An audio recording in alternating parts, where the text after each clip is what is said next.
La madrugada era fría, con una llovizna persistente que caía sobre los muros húmedos del convento de Santa Gertrudis del Alba. Las campanas aún no sonaban, pero el viento se colaba entre los vitrales rotos, haciendo que el edificio respirara como un animal dormido.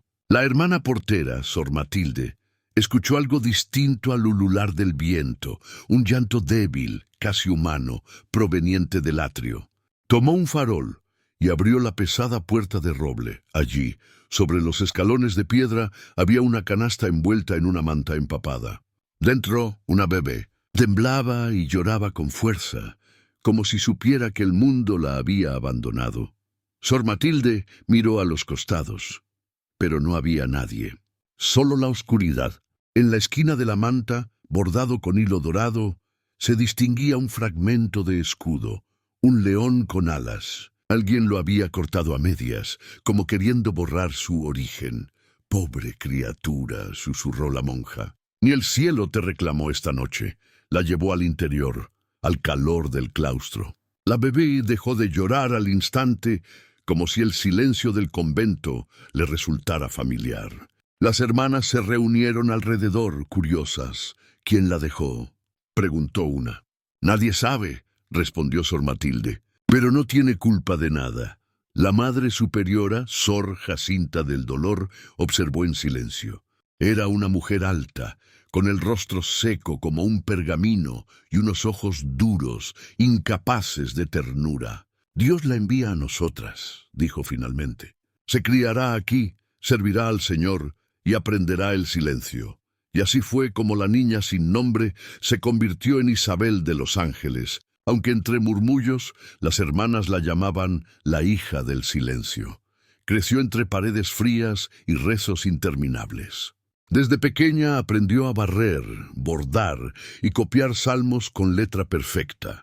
Nunca conoció un abrazo. Las otras niñas del convento, hijas de familias que las habían dejado allí por devoción o vergüenza, la trataban con crueldad. Le decían bastarda, hija del demonio o simplemente la muda, porque rara vez hablaba. Cuando respondía, las castigaban por pecar con palabras innecesarias. Isabel pasaba las noches mirando la ventana de su celda, imaginando cómo sería el mundo más allá de los muros. Escuchaba los truenos y pensaba que cada rayo era una señal de Dios hablándole en secreto. A los 7 años, quiso preguntar quién era su madre.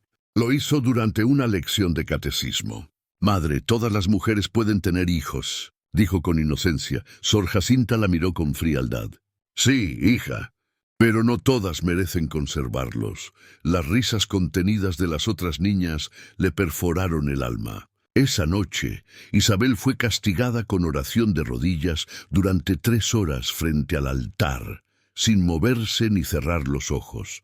El dolor se convirtió en parte de su educación. Los golpes con regla de madera en las manos, el ayuno forzado, las penitencias humillantes. Aprendió que en aquel lugar el sufrimiento era sinónimo de pureza. A los 10 años, Isabel ya había desarrollado una inteligencia aguda. Leía con avidez los libros de la biblioteca del convento. Vidas de santos, tratados de moral, antiguos diarios de monjas muertas. Uno de esos textos hablaba de niños entregados a la iglesia para ocultar pecados de nobles y clérigos. Esa noche no pudo dormir. La idea se le clavó en la mente.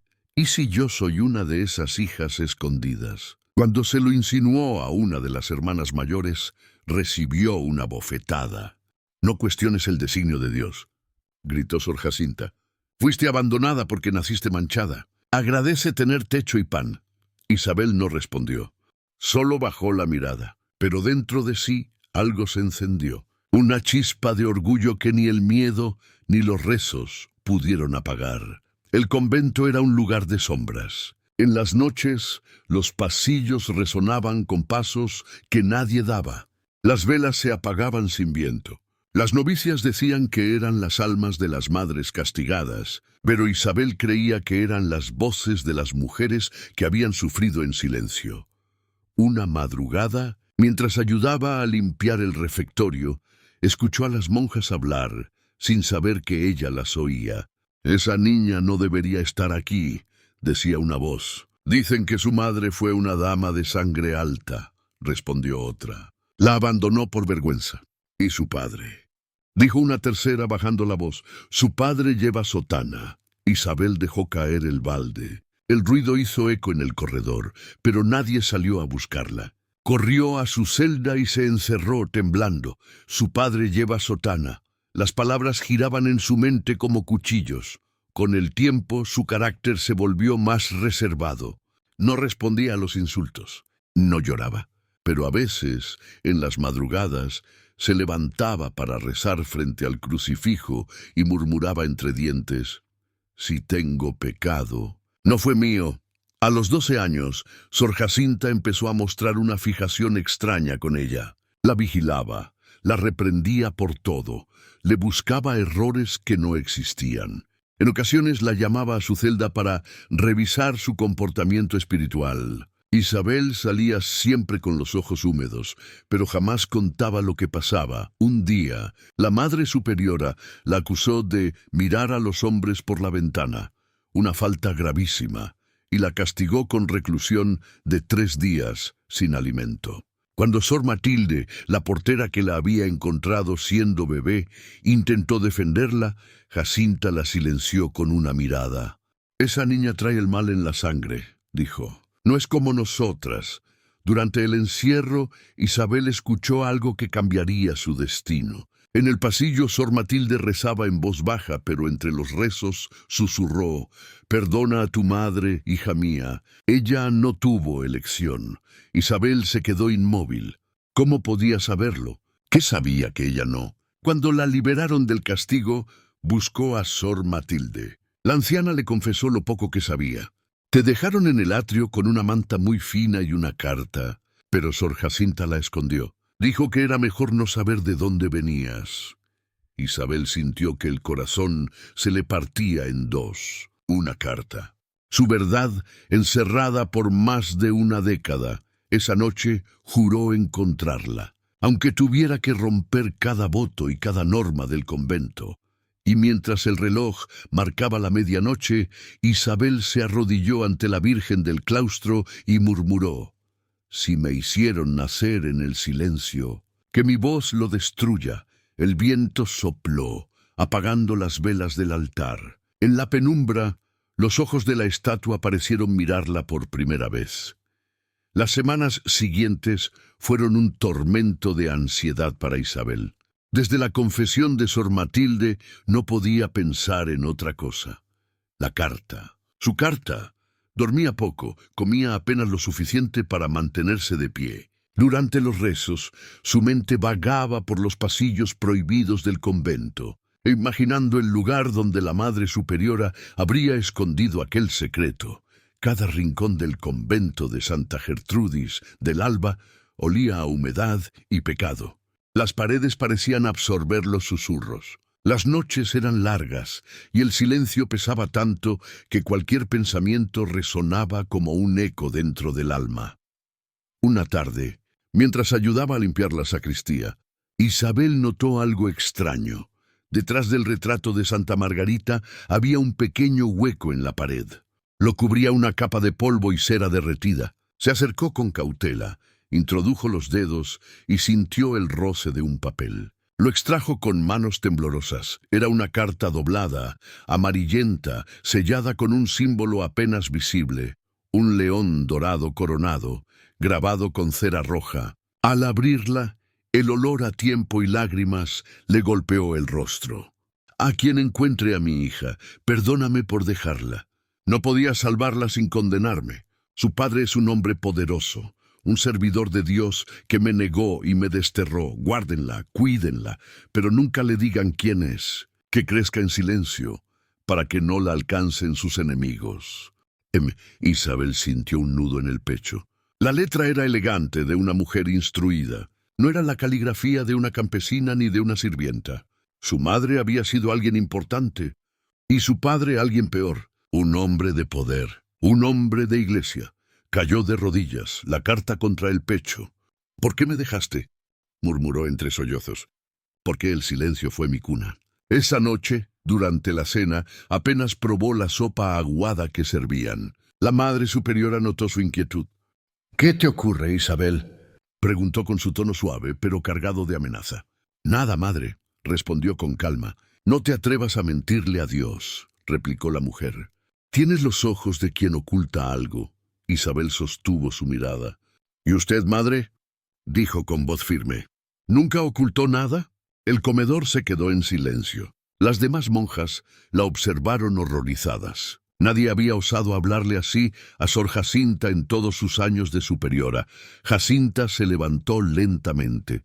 «Acompáñame, hija», dijo sin emoción. Caminaron por el pasillo en penumbra hasta la celda de la superiora. Dentro olía a cera, incienso y algo más, un aroma agrio, metálico, como de sudor reprimido. «¿Qué has encontrado?», preguntó la mujer. Isabel apretó la carta en su hábito. «La verdad», Jacinta sonrió, una sonrisa de hielo. «Entonces ya sabes lo que tu madre fue. Una noble caída, una pecadora que vendió su cuerpo a un hombre de sotana». Isabel se estremeció. «¿Y usted lo sabía? ¿Todo este tiempo?». «Desde el principio. Yo estuve allí cuando te dejaron en el atrio. Tu padre ordenó que te criáramos, pero bajo voto de silencio. Nadie debía conocer su vergüenza». Isabel sintió que el suelo se movía bajo sus pies. «¿Mi padre vive?». «Vive y predica», respondió la monja con una sonrisa amarga. «Es el obispo Rodrigo de Albornoz, pastor de miles y verdugo de una sola, tu madre». El nombre resonó en su mente como una campanada. Lo había oído muchas veces en los sermones, un hombre venerado, casi santo. Jacinta se acercó más, su rostro a centímetros del de Isabel. «Ahora entiendes, niña. No naciste del amor, sino del escándalo. Tu vida es una deuda que pagas con obediencia». «¿Y mi madre?», preguntó con un hilo de voz. «Murió en un convento extranjero, o eso dicen. Tal vez se quitó la vida. El obispo mandó quemar sus cartas, pero yo guardé una para recordarle que no todo el silencio es santo». Isabel apretó los puños. «¿Por qué me lo dice ahora?». Jacinta la observó con una mezcla de compasión y desprecio. «Porque tienes sus ojos y su maldición. Te pareces tanto a ella que cada vez que te veo me arde la conciencia». El silencio se llenó de respiraciones pesadas. Entonces, sin aviso, la Madre Superiora la abofeteó. «Nunca debiste nacer», gritó. «Tu presencia ofende a Dios». Isabel no respondió. Solo tomó la carta, la sostuvo frente al rostro de su agresora y dijo con voz temblorosa: «Esta carta me pertenece más que cualquier oración, y si Dios calla, yo hablaré». Salió corriendo, dejando atrás el grito de Sor Jacinta, que resonó por todo el convento como un trueno. «Maldita seas, hija del pecado». Esa noche, Isabel no durmió. Se refugió en la biblioteca, con la carta sobre el pecho. El fuego de las velas dibujaba sombras en los muros, y las estatuas de los santos parecían observarla con reproche.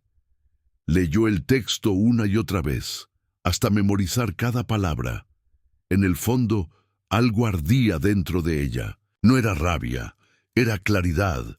Por primera vez entendía por qué la habían condenado al silencio, porque el silencio era la cárcel de las verdades que avergüenzan al poder. El reloj marcó la medianoche. Isabel se arrodilló ante el crucifijo y habló por primera vez con voz firme: «Si el pecado fue ser nacida, lo pago. Pero no callaré más, porque hay más pecado en las bocas que mienten que en las que buscan la verdad». Una corriente de aire apagó las velas. El crucifijo tembló levemente sobre la pared. Afuera, las campanas repicaron sin mano humana.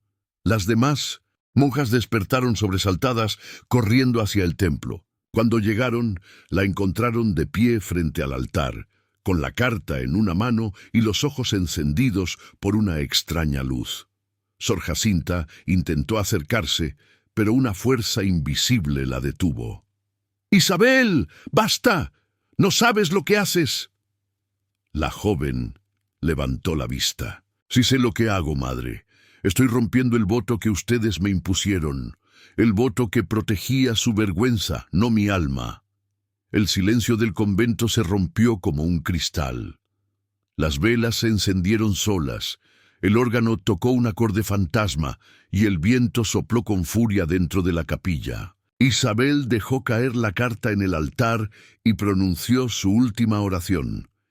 Que mi voz sea castigo para los que usaron tu nombre para esconder sus pecados. Y el fuego la rodeó.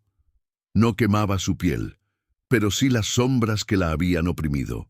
Las monjas huyeron aterradas, convencidas de que el demonio había hablado por su boca. Cuando el amanecer llegó, el convento estaba en calma. En el altar solo quedaba la cruz de oro con el león dorado, el símbolo de su linaje, y un hilo de humo que se desvanecía entre los vitrales. Meses después, los periódicos anunciaron que el obispo Rodrigo de Albornoz había desaparecido tras ser acusado de crímenes y abusos. Nadie supo quién envió las pruebas a Roma. Solo una carta anónima firmada con 2 palabras: la hija del silencio. Pasaron los años. El convento de Santa Gertrudis del Alba fue clausurado. Nadie quiso volver a habitarlo. Los aldeanos decían que en sus pasillos aún se oían rezos apagados y golpes secos, como si las sombras del pasado siguieran cumpliendo penitencia. El nombre de Isabel de los Ángeles se borró de los registros eclesiásticos. La Iglesia lo decretó así: non persona. Nunca existió. Pero los rumores sobrevivieron. En los pueblos cercanos, los viajeros contaban historias de una mujer vestida de negro que visitaba los conventos más pobres, hablaba poco y siempre pedía lo mismo: entrar a la capilla, rezar sola y dejar una carta sellada sobre el altar. Nadie sabía su nombre, pero algunos decían que sus ojos eran tan claros que parecían ver dentro del alma. Otros afirmaban que donde pasaba, las monjas oprimidas eran liberadas y los abusos callados salían a la luz. La llamaban Sor Libertad, aunque no pertenecía a ninguna orden. Una noche de invierno, Sor Libertad llegó al convento de la Encarnación, un lugar tan viejo como el pecado. Las monjas la recibieron con recelo. El eco de sus pasos resonaba sobre las piedras gastadas. «No aceptamos forasteras», dijo la Madre Superiora, una mujer de mirada vacía. La visitante inclinó la cabeza. «No vengo a quedarme, solo quiero rezar». La dejaron pasar, más por curiosidad que por caridad. En la capilla, Sor Libertad encendió una vela. Su rostro se iluminó. Los años habían dejado huellas suaves, pero su mirada seguía intacta, firme, implacable. «Padre», susurró, «hoy no te rezo por mí, sino por las que siguen calladas». Dejó una carta doblada sobre el altar y se marchó. A la mañana siguiente, la Madre Superiora la abrió. Adentro había nombres, fechas y confesiones escritas por clérigos de alto rango. Esa misma semana, el convento fue investigado. Por primera vez en siglos, las monjas pudieron hablar sin miedo. Mientras tanto, en la capital, un anciano enfermo agonizaba en su cama. Era el exobispo Rodrigo de Albornoz, destituido y olvidado. Lo había perdido todo: su título, su fortuna y su reputación. Una noche, su asistente le entregó una carta sin remitente. El sello era de cera roja con un león coronado, el mismo símbolo que había ordenado borrar de su vida. La abrió con manos temblorosas. «No busco tu perdón ni te ofrezco el mío. No te maldigo, porque ya te maldijo tu conciencia. Solo te devuelvo lo que me quitaste, el derecho a existir. Fui tu hija, y tu silencio fue mi cuna. Pero ahora soy la voz de las que murieron sin nombre, la hija del silencio». El obispo exhaló un gemido y cayó de rodillas. Lloró como un niño, pero ya era tarde. Cuando los criados entraron, lo encontraron muerto, con la carta apretada en el pecho y una sonrisa rota en los labios. Años después, la figura de Sor Libertad se convirtió en leyenda. Algunos decían que había muerto, otros que había viajado al extranjero o que se escondía entre los peregrinos que recorrían los caminos del norte.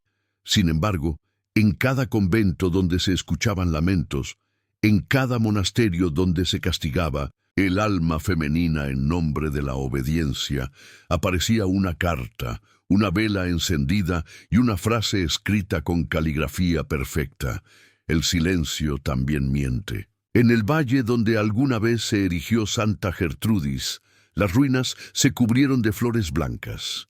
Los aldeanos evitaban acercarse, aunque algunos niños decían haber visto a una mujer rezando entre los escombros, vestida de negro, con una cruz dorada al cuello. Cuando alguien intentaba hablarle, desaparecía entre la niebla. Una mañana, un pastor encontró sobre una piedra una pequeña caja de madera. Dentro había una carta y un rosario. La carta decía: «Aquí descansan mis sombras, no mi voz. Que nadie tema a la verdad, aunque duela. La fe no es obedecer, es mirar al cielo y atreverse a preguntar». Sor Libertad. El pastor dejó la caja donde la encontró y contó la historia a su gente.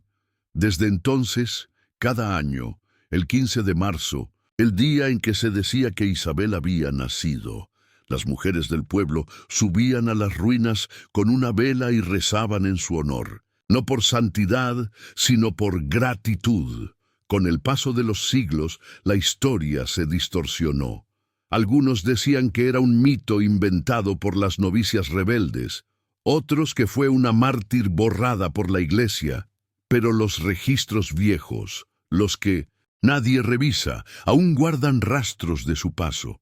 Cartas con el sello del león, confesiones perdidas, decretos anulados y la firma de una mujer que jamás juró silencio. En una biblioteca olvidada de Roma, entre legajos de clérigos destituidos, un historiador encontró un documento sin fecha, con letras femeninas y claras. Decía: «Fui hija de un pecado disfrazado de fe, fui criada entre abusos y mentiras, pero aprendí que la voz humana puede ser más santa que cualquier rezo. Hoy sé que no nací para servir en el silencio, sino para romperlo. Y si alguna mujer lee estas palabras, que sepa que no está sola. Yo la oigo. Yo soy la voz que no muere». Esa noche, el historiador encendió una vela frente al documento. El viento sopló suavemente dentro del archivo, como un suspiro. Y entre las sombras creyó escuchar una voz femenina, tranquila, susurrando en latín: «Non taceo», no callo. La llama de la vela danzó, proyectando sobre la pared la silueta de una mujer con hábito, mirando al cielo. Después el aire quedó inmóvil, solo el silencio permaneció, pero ya no era un silencio de miedo, sino de respeto, el silencio de alguien que habló por todas.